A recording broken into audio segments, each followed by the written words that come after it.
हरे कृष्णा। आप सभी को पापांकुशा एकादशी की हार्दिक शुभकामनाएं। भगवान श्री हरि आप सभी के एकादशी व्रत को स्वीकार करें तथा आप सभी की मनोकामनाओं को पूर्ण करें।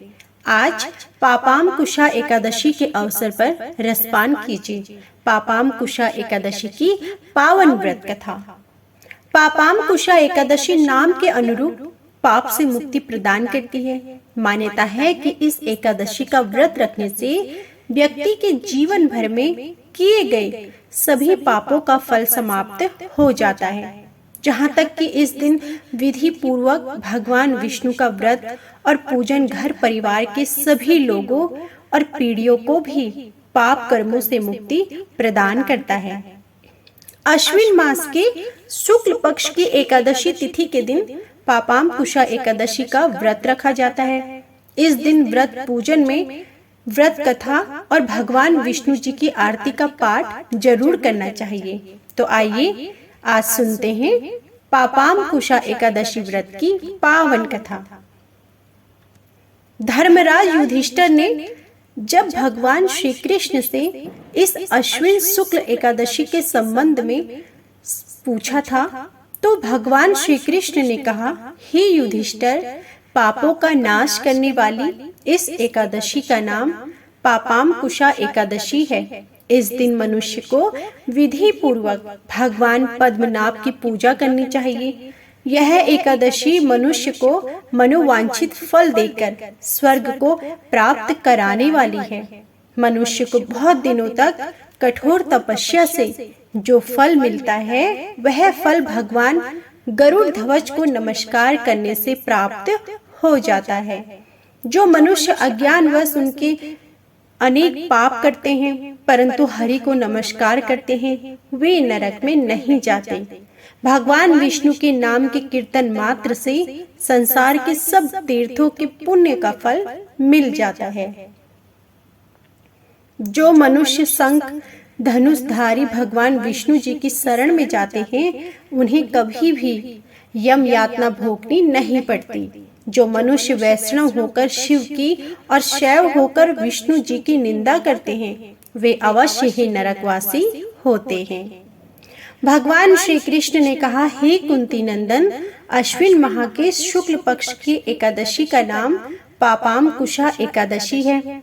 इसका व्रत करने से सभी पाप नष्ट हो जाते हैं तथा व्रत करने वाला अक्षय पुण्य का भागी होता है।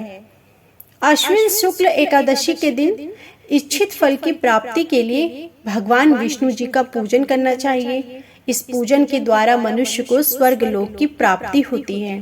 हे अर्जुन, जो मनुष्य कठिन तपस्याओं के द्वारा फल की प्राप्ति करते हैं वह फल इस एकादशी के दिन क्षीर सागर में शीश नाग पर शयन करने वाले भगवान विष्णु जी को नमस्कार कर देने से ही मिल जाता है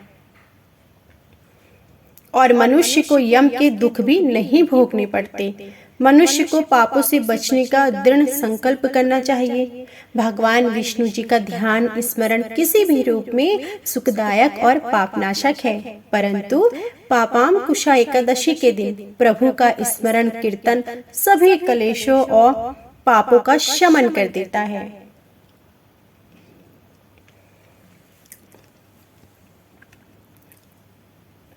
परंतु पापांकुशा एकादशी के दिन प्रभु का स्मरण कीर्तन सभी कलेशों और पापों का शमन कर देता है। अब सुनिए पापांकुशा एकादशी की व्रत कथा।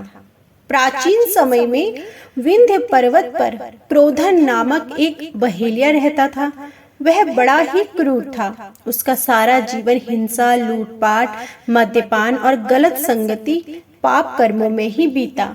जब उसका अंतिम समय आया तब यमराज के दूत बहेलिये को लेने आए और यमदूत ने बहेलिये से कहा कि कल तुम्हारे जीवन का अंतिम दिन है, हम तुम्हें कल लेने आएंगे।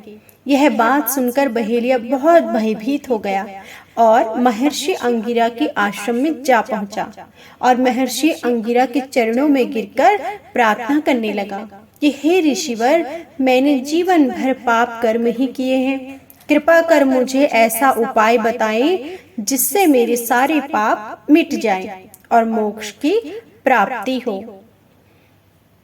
उसके निवेदन पर महर्षि अंगिरा ने उसे अश्विन शुक्ल की पापांकुशा एकादशी का विधि पूर्वक व्रत करने को कहा।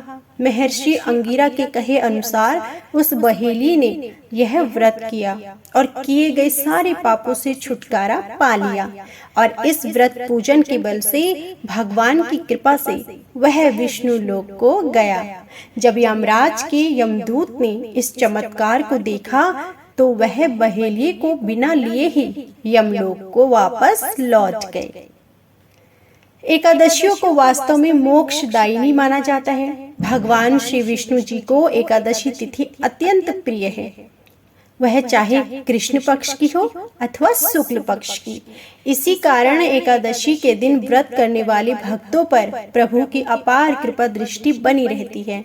अतः प्रत्येक एकादशियों पर हिंदू धर्म में आस्था रखने वाले भगवान श्री विष्णु जी की पूजा करते हैं, व्रत रखते हैं और साथ ही रात्रि जागरण भी करते हैं। किंतु इन प्रत्येक एकादशियों में से एक एकादशी भी है जिसे समस्त पापों को हरने वाली तथा उत्तम मनोवांछित फल प्रदान करने वाली मानी गई है। शास्त्रों के अनुसार यह एकादशी अश्विन मास के शुक्ल पक्ष की पापांकुशा एकादशी के नाम से जानी जाती है। इस एकादशी को अश्विना शुक्ल एकादशी के नाम से भी जानते हैं। जातक के समस्त पाप कर्मों को नष्ट करने तथा मनोवांछित फल की प्राप्ति के लिए इस दिन भगवान श्री विष्णु जी की पूजा की जाती है, जिससे जातक को पुण्य फल एवं स्वर्ग लोक की प्राप्ति हो। पापांकुशा एकादशी का व्रत मुख्यतः वैष्णव समुदाय के लिए अत्यंत महत्वपूर्ण माना गया है। यह व्रत समस्त ब्रह्मांड के रक्षक भगवान श्री विष्णु जी को समर्पित है। इस दिन भगवान विष्णु जी की पूर्ण भाव से पूजना अर्चना आदि करने के पश्चात भोग लगाया जाता है। पृथ्वी पर जितने भी तीर्थ तथा पवित्र मंदिर हैं, उन सबके दर्शन का फल केवल एकादशी व्रत के दिवस भगवान विष्णु जी के नाम कीर्तन भजन मात्र से ही जातक प्राप्त कर लेता है। कहा गया है कि पापांकुशा एकादशी का व्रत 1000 अश्वमेघ तथा 100 सूर्य यज्ञ करने के समान फल प्रदान करता है। यह एकादशी का व्रत जातक के शरीर को निरोगी बनाने वाला तथा सुंदर स्त्री, धन एवं सच्चे मित्र प्रदान करने वाला है। इस एकादशी व्रत के समान अन्य कोई व्रत नहीं है। धार्मिक ग्रंथों के अनुसार जो साधक कठोर तपस्याओं के द्वारा फल प्राप्त करते हैं, वही फल इस एकादशी पर शेष नाग पर शयन करने वाले भगवान श्री विष्णु जी को सच्चे मन से नमस्कार करने मात्र से ही प्राप्त हो जाते हैं तथा साधक को यमलोक के दुख भी नहीं भोगने पड़ते हैं। भगवान श्री कृष्ण जी ने पद्म पुराण तथा ब्रह्म वैवर्त पुराण में इस एकादशी के पुण्यों का वर्णन स्वयं किया है। जो जातक इस एकादशी की रात्रि में जागरण करता है, उसे स्वर्ग तथा मोक्ष की प्राप्ति अवश्य होती है। माना गया है कि इस व्रत का फल जातक के आने वाली 10 पीढ़ियों को भी प्राप्त होता है तथा व्रत के प्रभाव से जातक के 10 पितरों को भी विष्णु लोक की प्राप्ति होती है। इस एकादशी के दिन दान करने से अत्यंत शुभ फलों की प्राप्ति होती है। यह एकादशी का व्रत जातक के समस्त मनोरथों को शीघ्र ही सिद्ध कर देता है। तो यह थी संपूर्ण पापांकुशा एकादशी की व्रत कथा। उम्मीद करती हूँ कि आपको हमारी यह कथा जरूर पसंद आई होगी। कथा पसंद आई हो तो प्लीज वीडियो को लाइक कीजिएगा। कमेंट बॉक्स में जय श्री हरि जरूर लिखिएगा। जय श्री हरि।